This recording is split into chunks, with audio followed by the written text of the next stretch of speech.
En préambule, je vais vous montrer que j'ai effectué une mise à jour dernièrement et mon logiciel maintenant est Audacity 3.1.3. Si vous voulez effectuer une mise à jour, n'hésitez pas, il y a des choses très intéressantes qui sont arrivées. Vous allez sur Aide, vérifier les mises à jour. Donc bien sûr, moi j'ai un message qui dit que je n'ai plus de mise à jour possible. Je vais enregistrer une séquence. 1, 2, 3, 4, 5, 6. Voilà, dans le cas maintenant où j'ai raté un mot, le numéro 3 par exemple, je voudrais remplacer ce mot. Je vais mettre mon curseur avant le numéro 3 et je vais déclencher l'enregistrement. 3. Malheureusement, on s'aperçoit que l'enregistrement s'est fait à la fin de la séquence. Donc c'est très pratique là parce que l'enregistrement est très court. Donc si je veux le récupérer, il n'y a pas vraiment de problème. Le problème pourrait intervenir suite à l'enregistrement d'une séquence beaucoup plus longue de 250 ou de 300 mots. C'est très difficile de se repérer à la fin pour revenir recoller quelque chose en plein milieu de la séquence. Donc il y a une deuxième solution qui existe, c'est enregistrer sur une deuxième piste. Pour ça, il faut aller dans Édition, Préférences et activer une petite option. Cette option se trouve donc dans le navigateur à gauche sur la troisième ligne, Recording ou Enregistrement. Et vous allez sur la fenêtre de droite, Options, sur la troisième ligne, vous avez Enregistrer sur une nouvelle piste. Donc bien sûr, il faut activer cette option et surtout ne pas oublier de valider en bas à droite. Maintenant que l'option est validée, je vais supprimer le mot que je dois remplacer. Je repositionne mon curseur juste avant le mot à remplacer. Je déclenche un enregistrement. 3. L'enregistrement s'est effectué donc sur une nouvelle piste. Et je vais tout simplement remplacer l'ancien mot par le nouveau. Donc je sélectionne bien sûr le mot qui est à remplacer avec mon curseur. Je vais le supprimer en allant dans Édition, Suppression spéciale, Couper séparé. Je vais remplacer tout simplement l'ancien mot par le nouveau. Alors, j'ai un petit problème sur ma prise d'écran vidéo, c'est qu'on ne voit pas la souris. Ce qui se passe, c'est que quand on passe la souris au niveau de l'écriture piste audio dièse 1, il y a une petite main qui apparaît qui permet de faire bouger la piste audio.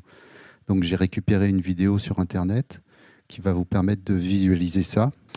Donc là, on voit la main, l'endroit où il faut mettre la souris pour que la main apparaisse. Et vous pouvez, en cliquant sur la souris et en faisant un glisser, faire glisser d'un côté ou de l'autre votre petite séquence audio. Ce qui est très pratique avec cette mise à jour qui n'existait pas dans les versions précédentes. Retour maintenant à notre Audacity. Je vais essayer de déplacer le clip de droite pour créer un petit peu d'espace au milieu. Je vais saisir le clip et le faire glisser vers le haut. Maintenant, je trouve qu'il y a trop d'espace, trop de silence avant le mot et après le mot. Donc forcément, je sélectionne et je supprime. Je vais récupérer maintenant ma piste à droite pour la recoller et pour avoir une continuité au niveau de la diction. Donc, je supprime la piste maintenant qui n'a plus d'utilité. Je vous rappelle, c'est Édition, Préférences, troisième ligne, Recording ou Enregistrement. Et bien sûr, l'option Enregistrer sur une nouvelle piste. Pour les utilisateurs de Macintosh ou pour les utilisateurs qui n'ont pas la possibilité d'avoir une mise à jour. Donc, c'est pareil, hein, c'est Audacity, toujours préférence pour Macintosh. Troisième ligne, enregistrement. Ça marche pareil après. Vous avez la troisième ligne enregistrée sur une nouvelle piste. Et bien sûr, il faut toujours valider, sinon ça ne sera pas pris en compte. Ici, donc, c'est exactement la même chose. Je sélectionne le mot que je dois remplacer. Je vais le supprimer en allant dans Édition, Couper, Séparer.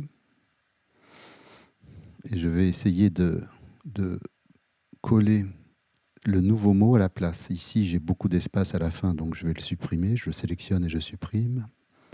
Et ici, vous voyez, pour déplacer, je vais être obligé d'utiliser le petit outil glissement temporel qui n'existe plus dans la dernière version.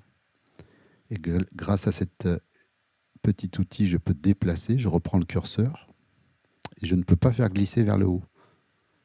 Puis avec l'ancienne version est un peu plus austère. Donc bien sûr, je sélectionne le mot. Je vais faire un copier-coller à l'endroit où il doit être. Vous avez une petite raie jaune qui apparaît. Je vais coller le mot. Je dois reprendre l'outil de glissement temporel pour recoller la partie droite de ma séquence. C'est un peu plus laborieux qu'avec la nouvelle solution après la mise à jour. Bien sûr, je supprime la piste qui n'a plus d'utilité.